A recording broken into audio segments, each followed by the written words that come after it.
Why do so many of us chase happiness, but we still feel empty? It's because we were taught the wrong definition of happiness. We were told that if we got the great job, the perfect partner, the huge bank account, the body, the fame, that somehow we would find happiness or we would be happy. But psychology has proven that if we were to obtain those things, that would only contribute to about 10% of our happiness. So that means you could have everything and still feel depressed, dissatisfied in life, and just unfulfilled. And that's because you're not focusing on the 90% of things that actually make you happy.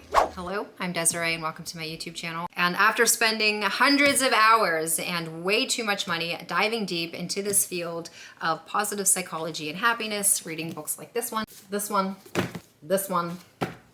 and this one, I decided to create a video for you and explain the science of happiness and what you can do to live a more happy and fulfilled life, or at least give you the information so that by the end of this video, you will know exactly what to do or have some ideas on what you can do in your life to create a more happy and fulfilling life. Sounds good, right? Let's get into what is positive psychology and what the heck did my professor have me to read all semester. If you hear some background noise of like mowing or gardening, it's because my neighbor is out and he's really, really loud today. I don't know why. Anyway, so what is positive psychology? Positive psychology is a branch within psychology, and it focuses on the individual's positive aspects of their like mental health and their overall well-being. So rather than just addressing mental health disorders and symptoms as problems or diseases that need fixing or cured that we kind of see within the traditional mental health system, positive psychology focuses on what's right with you. Positive psychology was founded by Dr. Martin Seligman in the late 90s. Since then, there has been decades of emerging research from other positive psychologists that show us that being intentional, we can increase our level of happiness and our overall life satisfaction. So let's get into the whole science and break down what you actually can control and what you can't control, because the results or this information is pretty shocking. So let's do a brief check-in, and this is going to help you understand just how much of your happiness you actually have control over, and believe me, the results are going to be shocking. So on a scale from 0 to 100, I just want you to mark or think about how happy you are right now. 0 being I'm not happy to 100 being I'm super happy. Where do you fall? And I just want you to think about that number. That number is going to be what we're going to call your happiness set point.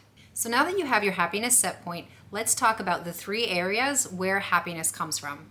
So the first thing you need to understand about your happiness is about 50% of it is genetic. That's your baseline, your default mood, and the emotional range that you tend to hover in. And now 10% of your happiness comes from your life circumstance. So those are things that are tied to your income, it's tied to your job, it's tied to your relationship status. Essentially, that whole 10% is what a majority of people are chasing whenever we're chasing happiness. And the remaining 40%, that is what's actually within your control of happiness. So that's your mindset, your behaviors, and your intentional actions. So what does this all mean? This means that real, authentic happiness is not about changing your whole life. It's about shifting how you show up and live it. And here are 3 types of happy lives that you can live according to psychology. So there are 3 types of like happy lives within positive psychology that promote and increase your happiness. And they are the pleasant life, the good life, and the meaningful life. Now, the pleasant life is explained as having as much positive emotion as possible. The pleasant life is also the life that focuses on hedonism, which is just about seeking pleasure to minimize pain. Now, there's nothing wrong with the pleasant life. Sometimes we need pleasure. We need romantic nights, spa days, ice cream at midnights. Sometimes those moments in life are just what we need to improve our mood. But consistently chasing those just as a lifestyle is not going to lead to long-lasting happiness. Now, the good life is a mix between pleasure and leisure, and it's heavily connected to, I think I'm pronouncing this right, eudaimonia, which is heavily associated with like Greek philosophy and Aristotle, and I'm gonna explain what I mean here. Eudaimonia is just living your life in alignment with your inner potential. That inner potential looks like identifying your values, identifying your strengths, identifying, again, essentially what all of the good things are about you, and then helping you to incorporate those into your daily life. Now, the third happy life is the meaningful life. And according to psychologists, this is the highest level of life satisfaction that any human being can achieve. And it's all about using your strengths for a higher good. The PERMA model within positive psychology. So in positive psychology, there's this model, it's called the PERMA model, and that's because it highlights 5 distinct areas that you can focus on to improve your happiness. And that's what I'm going to share with you right now. So let's see. So let's start with P. P stands for positive emotions. And this isn't about just being happy all of the time. That's unrealistic. But it is about intentionally putting yourself in situations or exposing yourself possibly to even content online that raises your mood and putting things in your environment that makes you feel happy. Surrounding yourself just with things that provoke happy emotions. That's one. E stands for engagement, and this is about being completely engaged and immersed into your current reality in a way. Again, this is heavily connected to the flow state where you're engaged in an activity where you lose sense of time, but this activity is giving you a sense of joy and happiness, and it's something that you like doing. So for example, if you're a creative person, this can be writing, this can be drawing, this can be doing any kind of art, it can be cooking, it can be building something, it can be working on a car, anything, even gaming. Yes, playing video games has been proven to, improve your happiness if done obviously correctly and you're not sitting there for hours on end. But yeah, R is for relationships.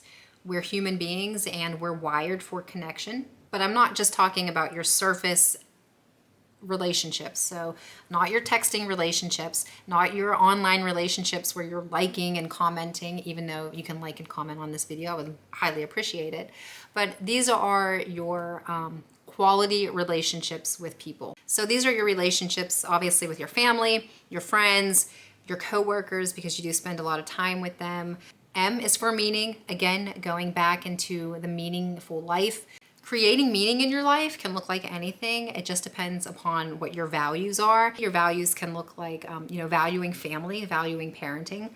That's going to bring a sense of purpose and, making sure that you're leaving a legacy. That's a good value that a majority of people have. Finding purpose and meaning in life. A lot of people tie that to their career and what they do for a living. Finding meaning in your life can also be tied to spirituality. So if you are religious or you're just a spiritual person, maybe you like to meditate or you like to do anything that makes you feel like you are connected to maybe something bigger, more divine, that's also going to fall into meaning making and incorporating things like that in your life, going to improve your overall happiness. So A in the PERMA model stands for accomplishment. So you need to consistently set goals and pursue those goals and achieve those goals.